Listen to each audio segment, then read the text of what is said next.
Thanks. This has been a fun symposium. It's good catching up with people and learning more than I ever knew about David Anderson. One of the things I learned is there was a female PhD student, my good friend, Jennifer Blakesley, sitting right there. Now she was co-advised with Barry Noon, but God, to have both of them as your advisor and survive, she's my hero. It's a pleasure now to introduce the triad of the grad student crew back then to talk a little bit about David. He traveled all the way from the West Coast, San Diego, to share a few thoughts. Jeff has a Bachelor of Science degree in wildlife biology from CSU. He then went on to get his MS, as you've probably heard a few times, at Utah State University. He then returned to CSU again for his PhD. So he sort of followed Anderson a while, and he has the distinction of having his 2 grad degrees from him, as I do as well, which says a lot for Glutton for Punishment. When I know what he programmed, Dave was also brilliant, cheap labor. I told Jeff that. So, I first heard about him at Utah State, but he was gone, and I had to read all kinds of stuff that Jeff had written, as well as others, and so it was really, really neat to finally meet him and get a chance to work in the same office, other than going to watching him at the whiteboard. After graduating, he worked as an associate science with the Inter-American Tropical Tuna Commission for about 5 years, that's where you and Buckland were together then, yeah. And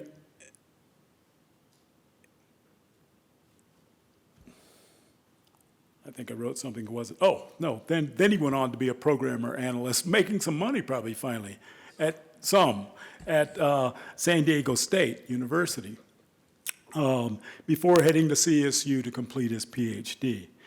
And Jeff had been here for a bit when I arrived. And I already told you the quick story of, he literally had all A's in these grad, and getting an A from our stat department, which is pretty darn good, is, they'd give everybody who was a grad student who tried their grad courses a B, and you didn't deserve it. An A was he knew his stuff. After graduating, he worked as a statistician and biologist for the rest of his career at the National Marine Mammal Laboratory in Seattle, a program in NOAA's Alaska Fisheries Science Center. He was able to finish his career with the National Marine Mammal Lab in San Diego, where he is now enjoying retirement.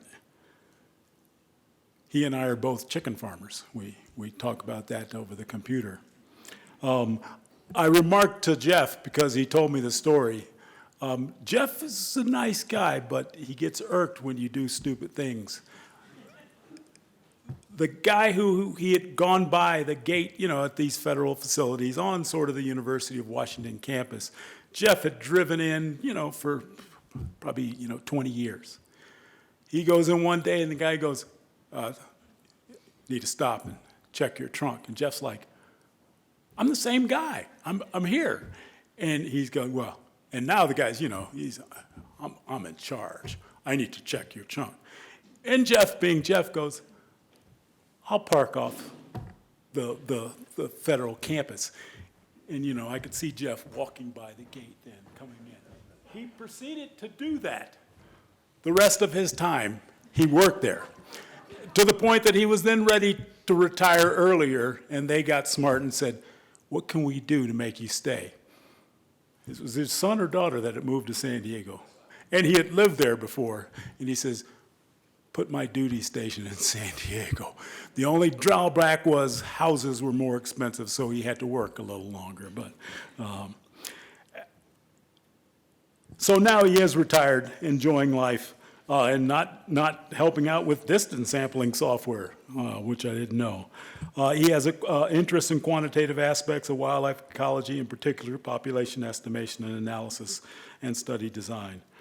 He's focused a lot on mark recapture and distance sampling, but he's also had fun being a biologist working for the Marine Lab. And he's had a chance to go out and help on projects with sea lions, seals, porpoise as well. So some fun species to work with. He is a quite good computer programmer, and he developed, were you the primary programmer for Transect as well? Yeah. And then later on, the first version of Program Distance. And it was impressive to watch him in there. He's working away on distance while he's supposed to be finishing up his PhD.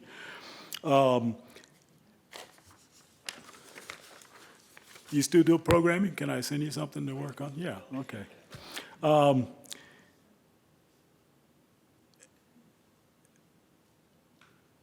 One of the things he also developed, which some of you may have used, is RMark, the R package that is an interface for Program Mark. And that was because Gary wouldn't do anything to make it a little easier to get stuff into Mark. In his retirement, he is still providing statistical guidance on wildlife questions in addition to honing his skills on landscaping in his yard, moving a lot of dirt and rots, in raising those chickens. Jeff's going to talk about the David R. Anderson graduate student experience.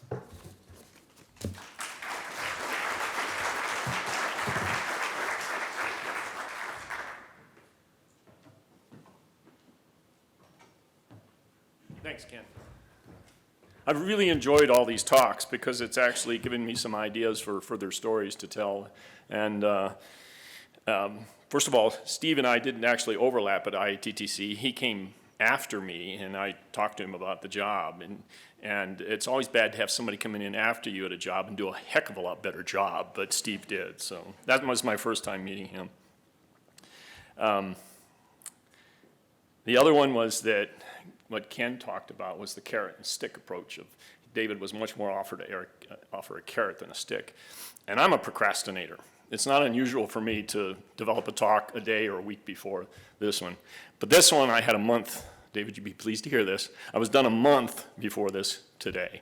And because it was really important to me. And so in preparation for this day, I've been reflecting on the influence we can have on each other's careers and lives. And David's impact on my career was immense in my life. And because I was extremely fortunate to have David as my graduate advisor for both my master's at Utah State and my PhD at Colorado State. David's guidance and mentoring made my career possible. I had to put in the work, but David gave me the education and tools necessary to be successful. David was a great educator, and this has been mentioned before, because he could explain difficult, complex concepts in a clear and understandable manner.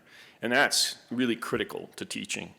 But I will say that FW 663, Eric was my first TA when I started my PhD, and we was talking about, those quizzes were torture.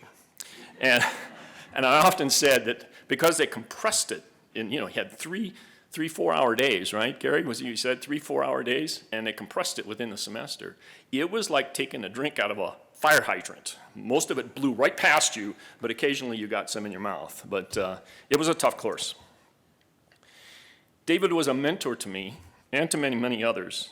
He provided me the time and space to do my own work, but his door was always open for me to come and ask questions.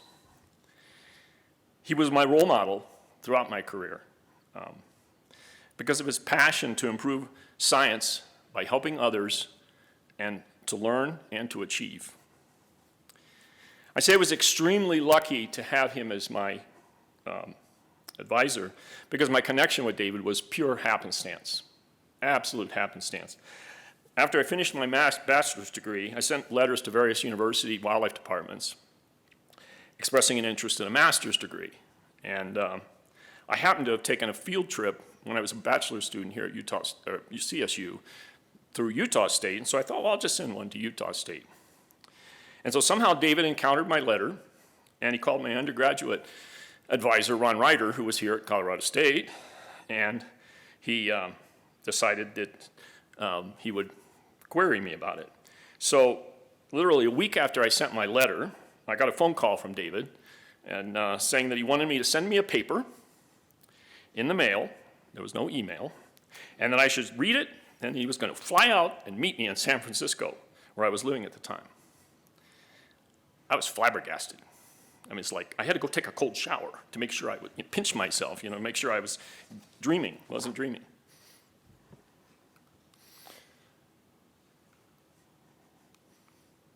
Oh, some kind of lags. Oh, it blew my. So as you might expect, the paper he sent me in the mail was the 1976 biometric paper that Ken and he had wrote to describe non-parametric inference from line transect data to estimate animal abundance. I diligently read over the paper in preparation for our meeting, but I was friggin' clueless. And I kept wondering, what in the hell is f of 0? And so I'd already been nervous when he called me, but this made me more nervous. So when David called me, I was living in San Francisco at the time, he asked when and where should we meet? So I suggested a time when I was done with work, and then suggested the downtown Hyatt Regency on Market Street because it was close to my place of employment. He then astutely asked, how will I recognize you? Come on, recognize this is 1976. There's no PC computers, there's no internet, there's no cell phones, and there's certainly no Facebook. So he didn't know what I looked like. So it was a very appropriate question. I paused for a few seconds and said, well, I'm coming from work, so I'll only be the only person there in an orange Jack-in-the-Box uniform. I was a cashier at Jack-in-the-Box. I'm not sure what David thought, because he just said, okay. But I imagine he had a good chuckle after the call and was probably thinking, maybe I don't want this guy. But anyway, we found each other, had a good meeting, and within a few weeks, I was on a bus to Logan.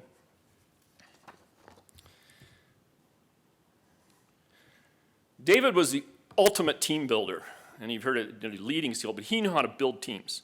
He recognized that teams work best if the members bring different skills to the team.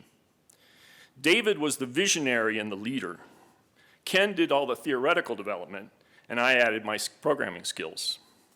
But right from the start of my master's program, I was included in meetings with Ken and David as we discussed how to proceed with the development.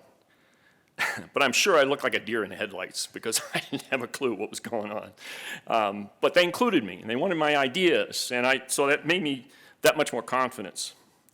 Our typical meeting would be Ken at the chalkboard, filling it with various formulas during their development, and I'd be frantically taking notes. And sometimes Ken would go on for so long that this would happen. Now, I think, Gary, that photo's from, didn't you take that photo? You gave that to me, and my colleagues were always fond of photoing me asleep on San Miguel Island. So clearly it wasn't in Ken's meeting, but he did go on. But all kidding aside, we worked together well as a team. David viewed the line transect work as a complete package, such that it could be applied and useful to researchers and in a field setting and managers in real settings. He wanted guidelines for application in the field setting, so we developed this self-published guideline for line transect sampling. That is a stage picture of a much younger me, and if you could see it more closely, I'm actually wearing Earth shoes. And that certainly is not a field coat. I can't remember where we got the deer from, the dead deer, but I vividly remember putting it in some huge pot we had got from the co-op unit shed and stashing it in the back seat of the car and driving to a sagebrush field in Logan to put it down to do the staging. And we joked that wouldn't it be funny that we got pulled over for poaching a deer because the legs were sticking out of the pot and you could see them through the window. Fortunately, we did. David recognized the importance of providing computer software with a user manual, and this was my primary contribution to the effort. I remember walking around on campus with Transect on 2 boxes of computer cards, hoping that I didn't drop them. It was like my career would have been over right at that point if I had done that.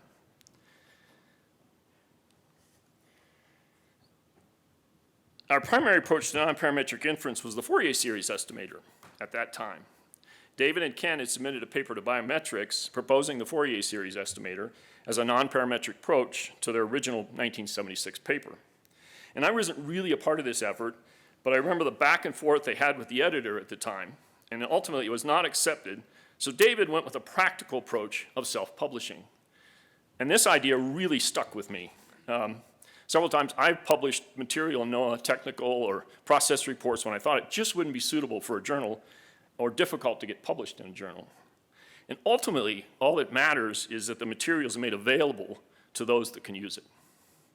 Now, this is much easier now with online journals and websites, but I think David was ahead of his time in this regard. It's get the material out there, make it useful for people. And the compilation that was mentioned by Steve of the Transect work was presented in Wildlife Monograph 72. But David didn't stop there. I mean, a lot of people could just, have stopped right there, right? And he realized the importance of workshops to teach the technique and its application. I think if he would have stopped there, line transect sampling might not have gotten big until somebody else came along and did that. David's big picture thinking pushed line transect sampling into the mainstream.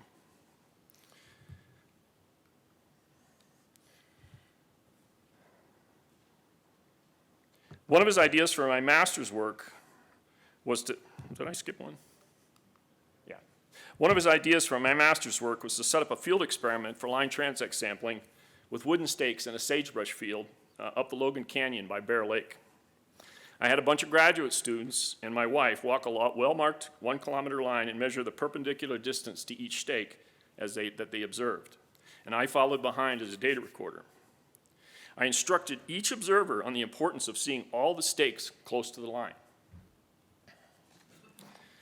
At that time, I wasn't certain whether the experiment would be useful, but David's suggestion was incredibly valuable because I learned a lot about human behavior and how it affects them as observers. On average, the observers missed 20% of the stakes close to the line. One of my good buddies caught his pant leg on a stake as he walked along the line. He now sells real estate. My wife, who had exceptionally poor vision at the time, saw only 48 of the 150 stakes, but she had a better estimate of total abundance because she listened to me than a field fisheries biologist who saw 100 stakes because she listened to me and saw most of the stakes near the line.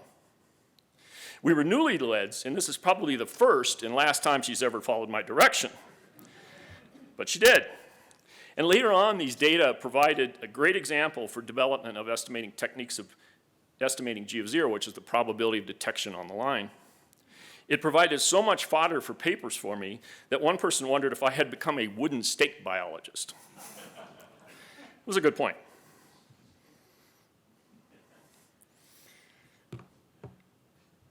I'd like to relate a couple of, actually 3 personal stories now that I thought of one when Ken or somebody was talking, Gary was talking, that I think exemplify David and the way we interacted.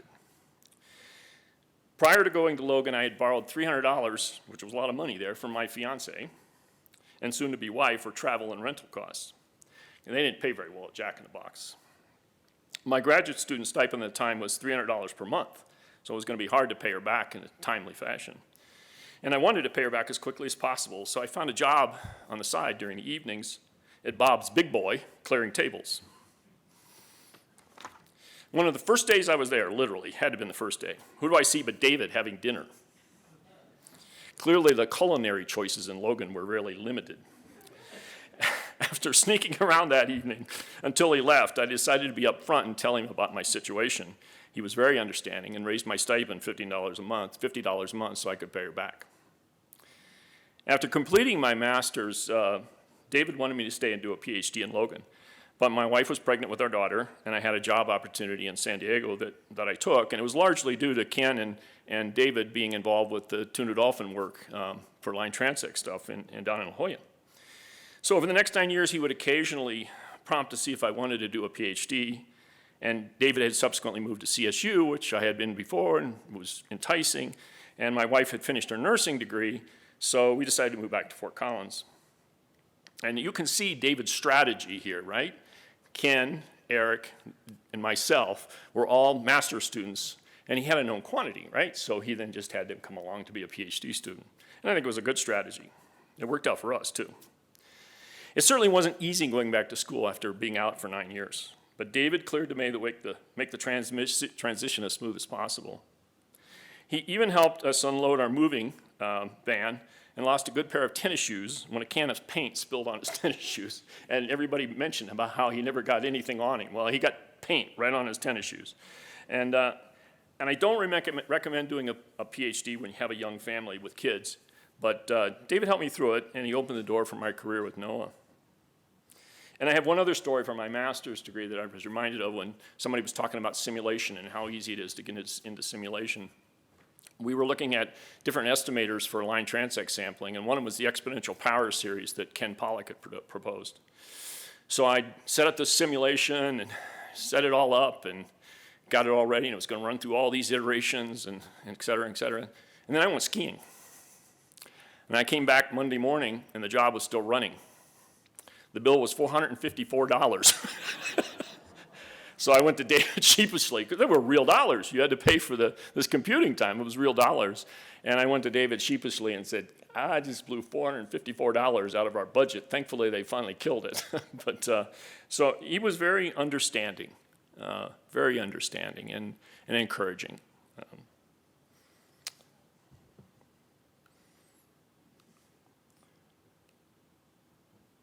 Throughout my career, I tried to follow David's example by helping and mentoring other students and professionals, because I learned from David that our impact on science and our profession is not solely measured by the number of publications that we produce.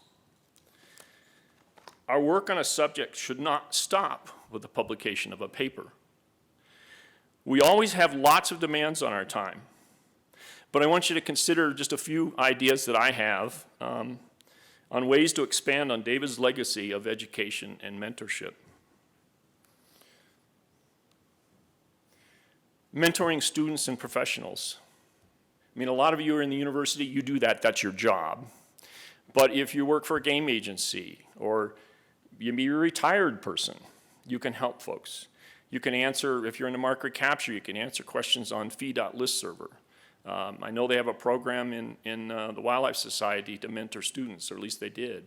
So I think that's valuable. I think that's incredibly valuable. And the icon on this is kind of funny, but those are pill bottles, a pill bottle. But I think it's really useful for your publication to include supplements to them that include data and code and examples and stuff that goes into the details of actually how to perform the analysis. And so any research article I'm involved with, I push that really hard. If I'm working with somebody else and it's their data, I said, I'll work with you on this, but we got to publish the data, we got to publish the code with comments, such that another person can come along, repeat our work, and see how it works. Because that's the only way they're really going to learn. If all they see is a bunch of formula and equations, and this really worked well, and this worked really well, and these are my results, it doesn't really help them that much. If what you're trying to do is propose a method that's actually going to be applied by somebody else. And this is something that hit me somewhere along the line, and I think you were involved somehow, Jim, that we don't do enough about marketing our research. I mean, David did through the workshops, but we publish a paper and then we stick it out in the literature and we just kind of expect people to read it, and learn from it. And the fact of the matter is that you can do a lot by just taking if you know the people that are involved in a particular field, sending them a copy of your paper. We always have PDFs now. Send it to them, explain it to them, why you think it's useful to them. I think those kinds of things will expand on David's legacy of education and mentoring. And that's all I have, so I'm kind of short.